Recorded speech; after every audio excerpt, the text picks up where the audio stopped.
bookshelves that I have to look at, I do not just contain books, and the books that they do contain aren't all mine, and I want to just keep this kind of series to books that actually belong to me. So what I've done is I've kind of taken the books off the shelf and we'll be going through them one by one, just here. Okay, so to start with we've got The End of Faith, Religion, Terror and the Future of Reason. This is another book written by Sam Harris, who's a kind of prominent atheist. This is very good. It's one of the best kind of books on faith and atheism that I've read. Really worth reading that one. Nick Cohen, What's Left. This is a political book about the left, particularly in the UK, and how it appears to have abandoned its kind of traditional position, particularly with regards to terrorism. Really interesting book. This is a book I've been lent and haven't read yet. I've heard it's very good, but I can't tell you any more about it. Again, this is a book I've been lent. This is a book by Haruki Murakami, and it's on the Tokyo gas attack. He interviews various people involved. I'm really looking forward to reading that one. Another one that I've been lent. This is a standard kind of fantasy book. Bit of a kind of stereotypical fantasy cover there. A little bit stupid looking, but apparently it is a good book. The Book Thief by Marcus Zuzak. Really good book, that. Really good. Blair Unbound. As you might guess from the title and the picture, this is a biography of Tony Blair. It's actually the second part of a biography of Tony Blair.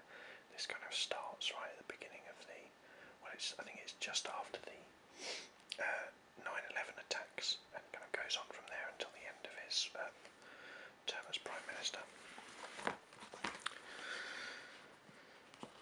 Next we have a whole series of Roald Dahl books, short stories. So we've got Wonderful Story of Henry Sugar, Switch Bitch,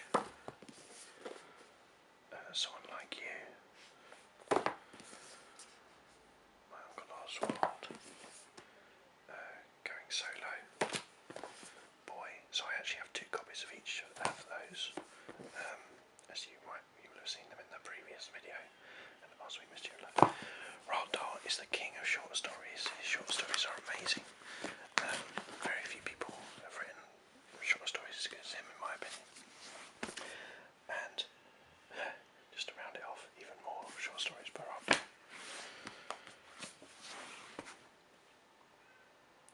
No One Left to Lie To. This is a book about the Clintons by Christopher Hitchens, who I've mentioned a couple of times in previous videos. Very good book, that, really interesting.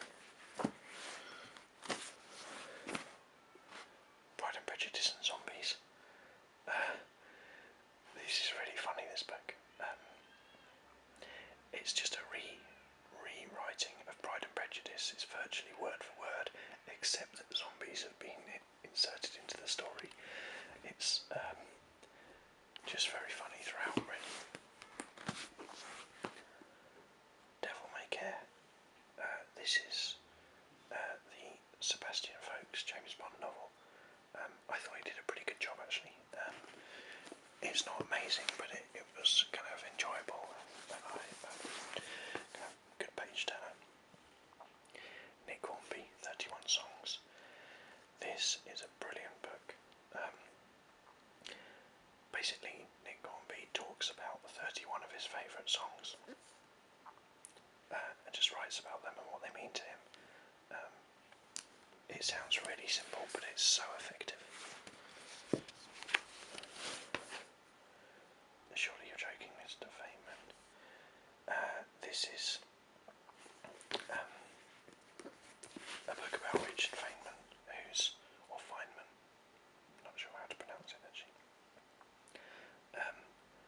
He was a Nobel Prize winner for physics, absolute genius physicist, but also a real kind of character, kind of wacky and always getting into trouble. A really funny book to read, that one. Bit of a classic here. Brideshead Revisited by Evelyn Moore. Another political book, The Rise of Political Lion by Peter Oborn.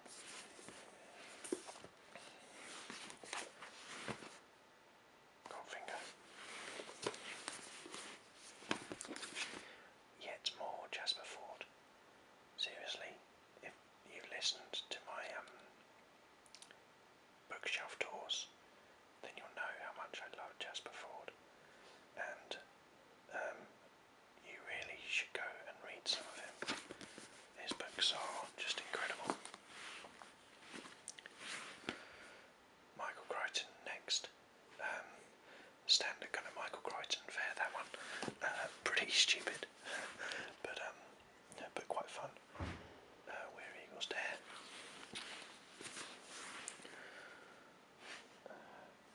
Martin Amis, Money. That's his most famous book.